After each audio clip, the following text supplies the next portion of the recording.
So this is the Moza AB6, and it's only been 30 years, but we finally have force feedback again. Moza sent me this for review. Full disclosure, they're not sponsoring anything. They just said, here you go. You want to try it? And I said yes, because, well, force feedback sounds awesome. 3, 2, 1, flight toss.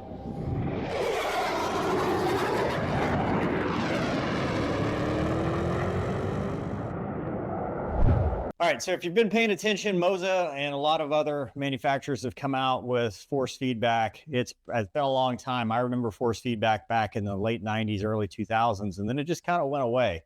This specifically is their entry-level version. They have the AB9, which I actually had bought last year with very poor results. There were a couple things. One, for the DOF reality, the base was too big, and mounting it sideways was kind of a challenge, but I think it would have worked, except the one I had was defective and it did not recognize the stick because it doesn't come with the stick. You have to purchase your own. So I bought the adapter for the one wing.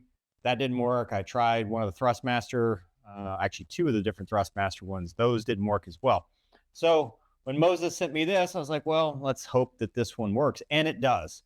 So I had never used force feedback before on this setup. I've been using one wing for the stick and throttle setup, and this is awesome. That's really all I can say. The force feedback in general is a good thing to have, and this one in particular, it's not the high-end version, so you don't get the continuous output that you would with the AB9, but I don't think you really need it. Personally, this is the right size for fitting in the DOF reality setup that I have, and I use it mostly for helicopters.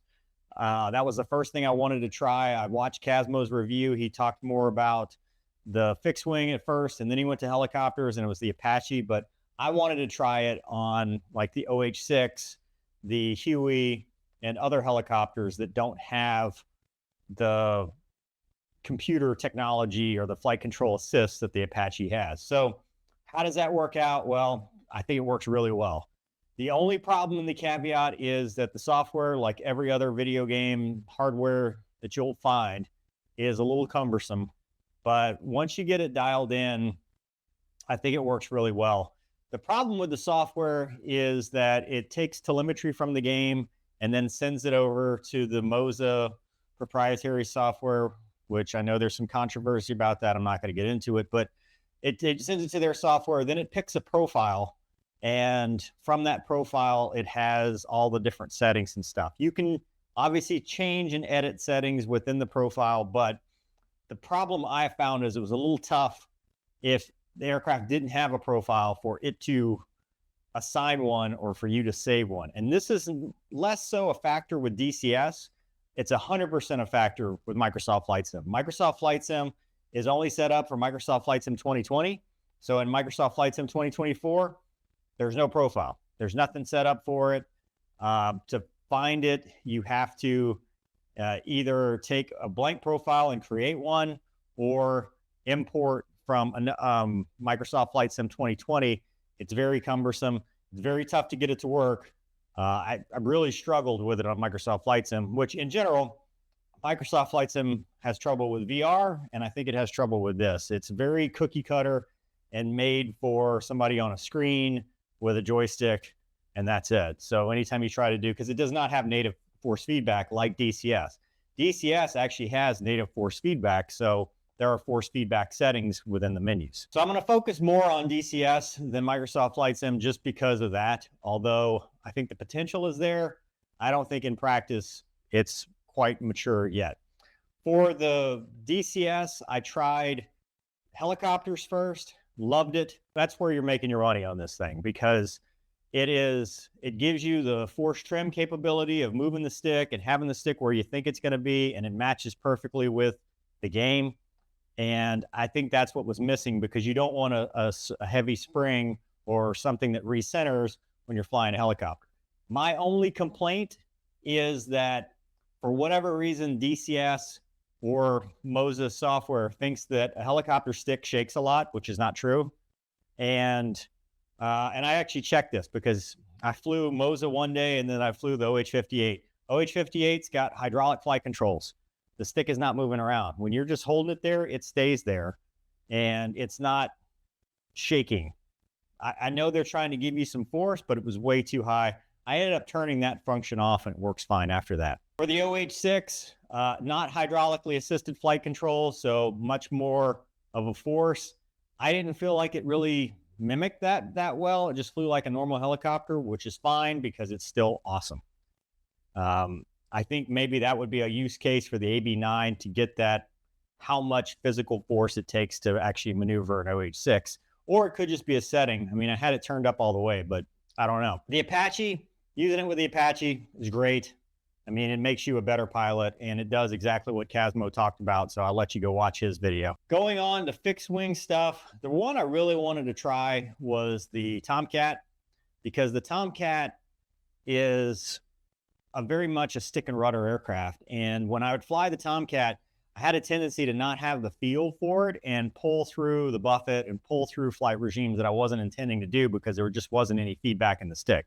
This alleviates that. It's another place where I think having the AB9 might be better because you have more force, but this had plenty of force with it, if that makes sense. So I don't think there was, well, this isn't good. I still think it made me better, and I still think you get more of a feel for how the aircraft is flying. The Hornet, I didn't really go too much into depth with it, but the Hornet in real life does have weights that help with feel and assist. And again, I think that's more that would be something more with a AB9 that you might want, but you still get a significant amount of feedback. And that's what you want. You want that gradual feel versus a spring that's kind of always going to give you the same amount of force. You want that adaptive feel when you're doing that, plus the ability to trim. That's the other thing too, is when the stick moves physically, you're trimming and you know where you're trimmed to. And that's very important in both helicopters and fixed wing aircraft. Where it shines, I think, in fixed wing is the P-51. P-51 is a very difficult aircraft to fly if you do not finesse it. And having the force feedback makes it a game changer. It is much more fun to fly. It's much nicer. You know where the feel is. You're not trying to ham fist it. It really makes you a better pilot. And especially in the takeoff and landing phase where that's critical to have those fine inputs. A lot of people in other reviews or in comments have talked about notchiness because it's that direct drive.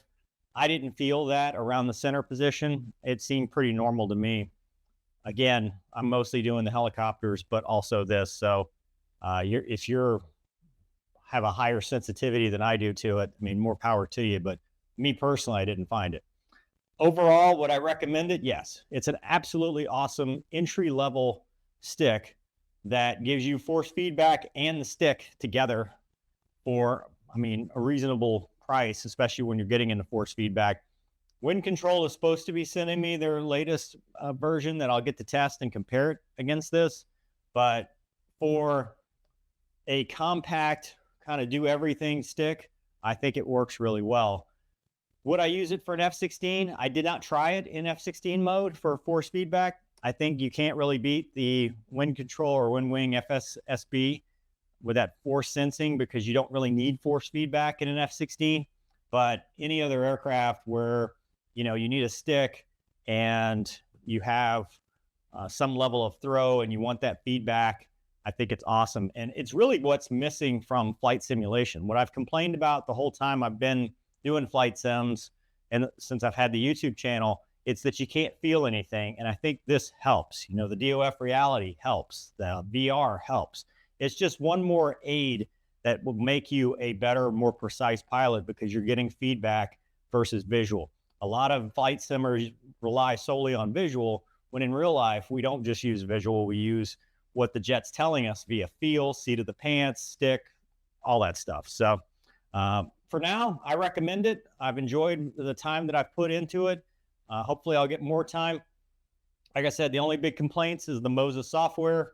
Sometimes that's a little wonky, but I think once you get it tuned in and dialed in, a lot of people enjoy doing that stuff. It's a really good system that really will enhance your flying.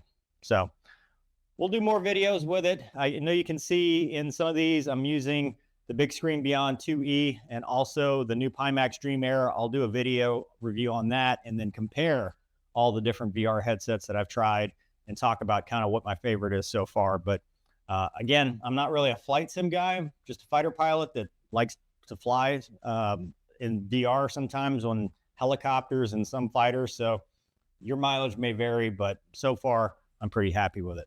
But let me know in the comments what you think. Hope you guys enjoyed this episode. Thanks for watching. We'll see you next time.